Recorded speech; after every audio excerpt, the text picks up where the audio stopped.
ഒരു സാഹചര്യം അല്ല കുഴിക്കകത്ത്. ആ മനുഷ്യന് ആ ആട്ടുംകുട്ടി മേപ്പോട്ട് നോക്കി അലയ്ക്കുന്ന കേട്ടപ്പോൾ ആ മനുഷ്യൻ ചെയ്തത് എന്താ അറിയാമോ? ഉപവാസ പ്രാർത്ഥന കിട്ടിയ ഒരു ചിന്തയാ കേട്ടോ. ആ മനുഷ്യൻ ചെയ്തത് ഒരു വടം ഇങ്ങോട്ട് മേളിൽ കെട്ടി ഒരു അടുത്ത് നിന്ന മരത്തിലോട്ട് കെട്ടിയിട്ട് അതിന്റെ ഒരറ്റം ഈ കുഴിയിലേക്ക് ഇറക്കിയിട്ടു. കുഴിയിലേക്ക് ഇറക്കിയിട്ടിട്ട് ആ വടത്തെ പിടിച്ച് താൻ ആ കുഴിക്കകത്ത് ചവിട്ടി ചവിട്ടി ചവിട്ടി താഴെ ഇറങ്ങി. ആ ചെളി പുരണ്ട് കിടക്കുന്ന, ദുർഗന്ധം ഭവിച്ച് കിടക്കുന്ന അതിനകത്തുനിന്ന് ആട്ടിൻകുട്ടി അങ്ങോട്ട് പൊക്കിയെടുത്ത്, ചെവിക്ക് പൊക്കിയല്ല, മുയലിനെ പൊക്കുന്ന പോലെ ചെവിക്ക് പൊക്കിയല്ല, അവനെ എടുത്തിട്ട് മാറോട് ചേർത്ത് ഇങ്ങനെ പിടിച്ച് അടുത്ത കയറ് കേറി ഇതെവിടെ ആട്ടിൻകുട്ടി ഇരിക്കുന്നേ? അവന്റെ തോളിലാ. ആട്ടിൻകുട്ടിയുടെ ദേഹത്ത് എന്തോ ഉണ്ട്? ആമേൻ, ഉള്ള പഴയ വസ്തുക്കൾ അളിഞ്ഞു ചേർന്ന ചെളികളുണ്ട്, ദുർഗന്ധമുണ്ട്. അതിനെ ചേർത്ത് വെച്ച് മുകളിലോട്ട് കയറി ചെന്നിട്ട് ഈ ആട്ടിൻകുട്ടി അവിടെ നിർത്തിയൊരു പൈപ്പിന്റെ മൂട്ടിലോട്ട് കൊണ്ടുപോയി കഴുകി. ആമേൻ, ആ ചെളി കഴുകിയപ്പോൾ ഒരു വെള്ള ആട്ടിൻകുട്ടിയാണെന്ന മനുഷ്യന് മനസ്സിലായതുപോലെ ഇന്ന് രാവിലെ ആത്മാവി പറയാ, കുറവ് പലതുമുണ്ടായിട്ട്, ചെളി പലതുമുണ്ടായിട്ട്, അഴുക്ക് പലതുമുണ്ടായിട്ട് ഉപേക്ഷിച്ച് കളയാതെ നീ കിടന്ന സ്ഥലത്തേക്ക് ദാസരൂപം എടുത്ത് ഇറങ്ങി വന്നിട്ട് എന്നെയും നിന്നെ പൊക്കിയെടുത്ത മാറോട് ചേർത്ത് വെച്ച് കരയ്ക്ക് കയറ്റി ക്രിസ്തുവെന്ന പാറയിൽ നിന്നെ ഉറപ്പിച്ച് അവന്റെ രക്തത്തിൽ നിന്നെ കഴുകിയെടുത്ത് ശുദ്ധീകരിച്ച ദൈവത്തിന്റെ സ്നേഹമുണ്ടല്ലോ, ആ സ്നേഹമാണ് ഇന്ന് രാവിലെ പറയുന്നത്. കുറഞ്ഞൊരു കുറവും കൂടെ പറയാനുണ്ടെന്ന്. കുറവ് പറഞ്ഞപ്പോൾ അവരോട് ദൈവം തുറന്നു പറയുക, ആ കുറവിനകത്ത് നീ എന്ത് ചെയ്യണം? മാനസാന്തരപ്പെടണം. മറക്കരുത്. എന്ത് ചെയ്യണം? മാനസാന്തരപ്പെടണം. ക്വസ്റ്റ്യൻ ചോദിക്കും, ഉത്തരം പറയണം എന്നും പറഞ്ഞ് നിന്നെ ദൈവം കൈവിട്ടിട്ടില്ല. ദൈവം നിന്നെ ഉപേക്ഷിച്ചിട്ടില്ല. നിന്നെ പ്രത്യേക പർപ്പസിന് വേണ്ടിയാ വിളിച്ചത്. ഹല്ലേലൂയ. കടപ്പുറത്തെ വാടയും മത്തിയുടെ ചാളയുടെ സ്മെല്ലും അടിച്ചു കിടന്ന പത്രോസിനോട് പറയുകയാ, എടാ മോനെ, ഇത് വിട്ടിട്ട് വാ, ഞാൻ നിന്നെ എന്താക്കാൻ പോവാ? മനുഷ്യരെ പിടിക്കുന്നവർ ആക്കുമെന്ന്. ഈ ഒരു ദൂത് അവന്റെ കിടക്കുക. നമ്മളെയും വിളിച്ചപ്പോഴേ, ആ ജാതിക മണ്ഡലത്തിൽ നിന്ന് വിളിച്ചപ്പോഴേ, ആ പാടുള്ള ന്യായപ്രമാണത്തിൽ നിന്ന് നിന്നെ വിളിച്ചപ്പോഴേ ചുമ്മാ വിളിച്ചില്ല. വിളിച്ച കൂട്ടത്തിൽ ഒരു കാര്യം കൂടെ പറഞ്ഞു, നിന്നെ അനുഗ്രഹിക്കാമെന്ന് പറഞ്ഞില്ലേ? അപ്പനുണ്ടാക്കിയ വിഗ്രഹത്തിന് കണ്ണെഴുതി പൊട്ടുതൊട്ട് ആലിൽ ലിഫ്റ്റിക്കിട്ട് ഹല്ലേലൂയ നോക്കിക്കേ ചുണ്ടു വരച്ച് ചെവി വരച്ച് ഭംഗി കൂട്ടി നടന്ന അബ്രഹാമിനോട് പറയുകയാ, ഇട്ടിട്ട് വാടാ കുഞ്ഞെ, ഈ മരുഭൂമിയിലേക്ക് ഇറങ്ങ. എവിടേക്കെന്നറിയാതെ ഇറങ്ങിത്തിരിക്കുമ്പോ അബ്രഹാമിന്റെ ഉള്ളിൽ ഭയമുണ്ട്, എങ്ങോട്ടാ പോകണ്ടേ? പക്ഷെ ദൈവം പറഞ്ഞൊരു വാഗ്ദത്തമുണ്ട്, നിന്നെ അനുഗ്രഹിക്കുന്നവരെ ഞാൻ അനുഗ്രഹിച്ചോളാം, നിന്നെ ശപിക്കുന്നവരെ ഞാൻ ശപിച്ചോളാം, നീ ഒന്നിനും പോകണ്ട. ആമേൻ, ആമേൻ. എൻ്റെ വാക്കിന്റെ മുമ്പിൽ ഇറങ്ങിത്തിരിച്ചാൽ മതി. ദൈവം ആരെയെങ്കിലും വിളിച്ചിറക്കിയിട്ടുണ്ടെങ്കിൽ അതിന്റെ പർപ്പസും കൂടെ വെളിപ്പെടുത്തിയിട്ടാ വിളിച്ചേ, ചുമ്മാതാരെയും വിളിച്ചിട്ടില്ല. ദൈവം നിന്നെ വിളിച്ചിട്ടുണ്ടെങ്കിൽ എൻ്റെ പ്രിയ സഹോദരി മാതാവേ, എൻ്റെ പ്രിയ സഹോദര കുഞ്ഞെ, പിതാവേ, ദൈവം നിന്നെ വിളിച്ചിട്ടുണ്ടെങ്കിൽ അതിൻ്റെ പർപ്പസും കൂടെ കർത്താവിൻ്റെ മുമ്പിലുണ്ട്. അതുകൊണ്ട് ദൈവത്തിന്റെ ഗീതം നമ്മൾ നിറവേറുന്നിടം വരെ ദൈവം നമ്മുടെ പുറകെ വരുമെന്ന്. നീ വിട്ടുപോയാലും പുറകെ വരും.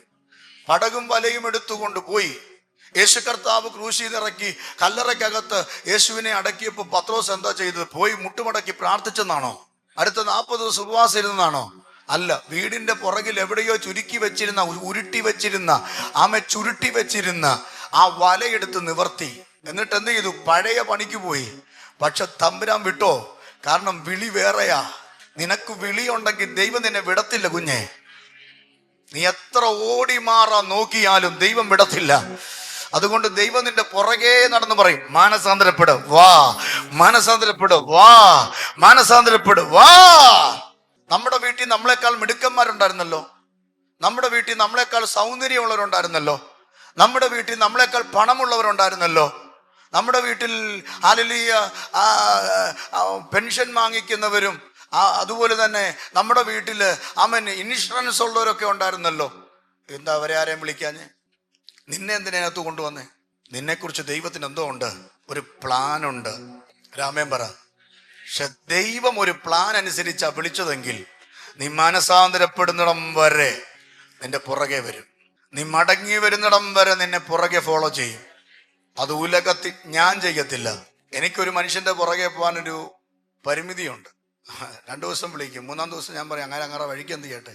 പക്ഷെ എൻ്റെ അപ്പ അങ്ങനല്ല, മടങ്ങി വരുന്നിടം വരെ പുറകെ നടക്കും. അതുകൊണ്ടാ പത്രോസ് ചോദിച്ചത്, നീ എന്നെ സ്നേഹിക്കുന്നു? പത്രോസ് വലയം കഴിക്കണമെന്ന് കർത്താവിന് മനസ്സിലായി അതത്ര പന്തിയല്ല. കർത്താവിനെന്ത് പന്തിയല്ല. കർത്താവ് പാസ്റ്റർ ചോദിച്ചു, നീ എന്താ യോഗത്തിന് വന്നില്ല? നീള് പാസ്റ്റർ വഴിക്ക് പോയി. രണ്ടാമത് ചോദിച്ചാൽ ചിലപ്പോൾ പിണങ്ങിപ്പോവും, അതുകൊണ്ട് പിന്നെ എന്ത് ചെയ്യത്തില്ല. പക്ഷെ കർത്താവ് അങ്ങനല്ല. പിന്നെയും ചോദിച്ചു, നീ എന്നെ? അന്നേരം പറഞ്ഞു അതും കർത്താവിന് മനസ്സിലായി അത് എന്റെ പർപ്പസിലേക്ക് ഇവൻ വരാനുള്ള ഒരു മറുപടി അല്ല. ഇവയിലധികമായി ഏതില്? നീ തിരിച്ചെടുത്ത വലയും നീ തിരിച്ചെടുത്ത പടകിനും അധികമായി നീ എന്നെ. അതാ അറിയേണ്ടത്. കടം മാറിയോ എന്നല്ല ചോദിക്കുന്ന പാസ്റ്റർ, വീട് കിട്ടിയോ എന്നല്ല പാസ്റ്റർ ചോദിക്കുന്നേ, കൊച്ചിന്റെ കല്യാണം ഏതെങ്കിലും സെറ്റിൽമെന്റ് ആയോ എന്നല്ല കർത്താവിന്റെ ദാസൻ ചോദിക്കുന്നേ. കർത്താവ് ചോദിക്കുന്ന ഒരു കാര്യം ചോദിക്കുക, ഇവയിലധികമായി ഇനി ഒന്നുകൂടെ ഒന്ന് സ്നേഹിക്കാൻ നീ റെഡി ആയിട്ടുണ്ടോ? അതോ വല കഴിഞ്ഞാണോ നീ കർത്താവിനെ സ്നേഹിക്കുന്നത്? പടക് കഴിഞ്ഞാണോ നീ കർത്താവിനെ സ്നേഹിക്കുന്നത്? വലയ്ക്കപ്പുറം നീ ദൈവത്തെ സ്നേഹിച്ചാൽ, പടകിനപ്പുറം നീ ദൈവത്തെ സ്നേഹിച്ചാൽ, ഞാൻ വലിയ പുള്ളിയാണെന്ന് പറഞ്ഞ് വീട്ടിൽ കിടന്ന് എന്ത് ചെയ്യരുത്? ഉറങ്ങരുത്. ദൈവത്തിന്റെ സന്നിധി മുട്ടുകുത്തണം. ഇവിടെ കർത്താവ് പറയുകയാ, എടാ മോനെ, ഞാൻ നിന്നെ വിളിച്ചത് ഈ വലയെടുക്കാനല്ല, ഈ പടകെടുക്കാനല്ല. വേറെ ആളതിനുണ്ട്. നിന്നെ തെരഞ്ഞെടുത്തപ്പോൾ ആ പടകിൽ ആ കടപ്പുറത്ത് നീ മാത്രമല്ലായിരുന്നു. വള്ളം വരുമ്പോൾ ഒരു പടകല്ല അവിടെ, ആണോ? അല്ല, ഒത്തിരി പടകുണ്ട്. ആ പടകിനകത്തൂന്ന് നിന്റെ പടകിനെ തെരഞ്ഞെടുത്തത് ആ പടകിനേക്കാൾ കൂടുതൽ നിന്നെ സ്നേഹിക്കുന്നത് കൊണ്ടാ. സ്നേഹം ഉണ്ടല്ലേ വരാൻ പറ്റൂ. ആർക്കേ വരാൻ പറ്റൂ? സ്നേഹം ഉണ്ടല്ലേ വരാൻ പറ്റൂ. സ്നേഹമില്ലെങ്കിൽ എന്ത് ചെയ്യത്തില്ല? വരത്തില്ല. വിളിച്ചാലും വരത്തില്ല. ഇപ്പൊ വരാമെന്ന് പറഞ്ഞു പോകും, പിന്നെ കാണത്തില്ല.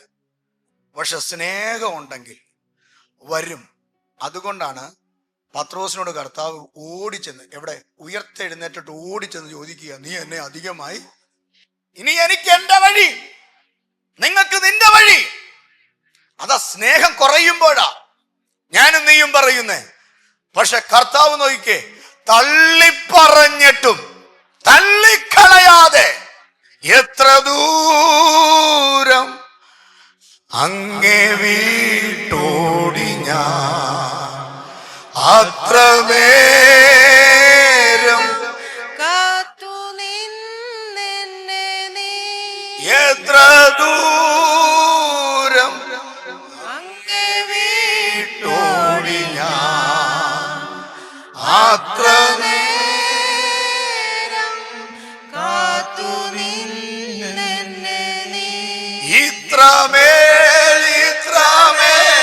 എന്നെ സ്നേഹിച്ചു, ഇതത്രയും വിചിത്രമേ സുരക്ഷക, ഇത്രമേൽ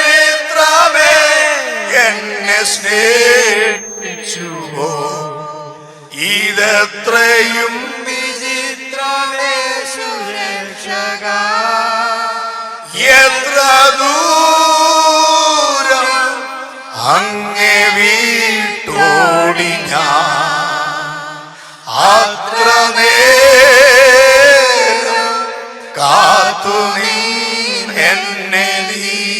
കണ്ടോ എത്ര ദൂരം നമ്മൾ അവനെ വിട്ടുപോയി, എത്ര ദൂരം അവനെ വിട്ടുപോയി. നിസാര ജല വിഷയത്തിന്റെ മുഖത്ത്, നിസാരം ഒരു സൗന്ദര്യ പിണക്കത്തിന്റെ മുഖത്ത്, രാവിലത്തെ കാപ്പി കിട്ടാത്ത കാരണത്താൽ, ചർച്ചിൽ വന്നപ്പോൾ അടുത്ത് നിന്നവൻ കൈതരാത്ത കാരണത്താൽ, ചിരിച്ചില്ല എന്ന ഒറ്റ കാരണത്താൽ എത്ര ദൂരം നമ്മൾ ഈ കർത്താവിനെ വിട്ടുപോയി. തീർത്തതെല്ലാം അവിടെയല്ലേ? ഇവിടുത്തെ സൗന്ദര്യ പിണക്കം മുഴുവനും തീർത്തത് എവിടെയാ? അവിടെ അല്ലേ? കാൽവറിയിലല്ലേ തീർത്തേ? ഭാര്യയും ഭർത്താവും കൂടെ ജീവിക്കുമ്പോൾ വഴക്കുണ്ടാവുക. 4 മണിയായി വഴക്കുണ്ടായപ്പോൾ വഴക്ക് സ്വാഭാവികമാ. പക്ഷേ വൈകിട്ടത്തെ കുടുംബ പ്രാർത്ഥനയിൽ അച്ഛനില്ല. കാരണം എന്താ അറിയാമോ? തെറ്റി മാറിയിരിക്കുക. കർത്താവിനകത്ത് വല്ലതും ഉണ്ടോ? എവിടാ കൊണ്ട് തീർത്തേ? ആ ദൂരെ പോയില്ലേ നീ? എടാ, നീയും നിന്റെ ഭാര്യയും നീ നിന്റെ ഭർത്താവും തമ്മിൽ വിഷയം ഉണ്ടായതിനകത്ത് കർത്താവ് എന്നാ ചെയ്തു? പക്ഷെ മാറിപ്പോയത് എവിടുന്നാ? പ്രാർത്ഥന മുടങ്ങിയത് എവിടെയാ? കുടുംബ പ്രാർത്ഥന മുടങ്ങിയത് എവിടെയാ? പക്ഷെ ഒരു കാര്യം, നീ തീർത്ത കാൽവറി കൊണ്ട് തീർത്ത നിന്റെ പരാതികളെല്ലാം കണ്ടിട്ട് കർത്താവ് എന്നെ നിന്നെ അത്ര ദൂരം കാത്തു നിന്നു. അത്ര ദൂരം കാത്തു നിന്നു. ഞാൻ 5 കിലോമീറ്റർ ദൂരം എന്റെ കർത്താവിനെ വിട്ടു പോയിട്ടുണ്ടെങ്കിൽ 5 കിലോമീറ്റർ ദൂരം കർത്താവ് എന്ത് ചെയ്തു? കാത്തു നിന്നു. എന്തിന്? എന്റെ മോൻ ഇപ്പൊ വരും.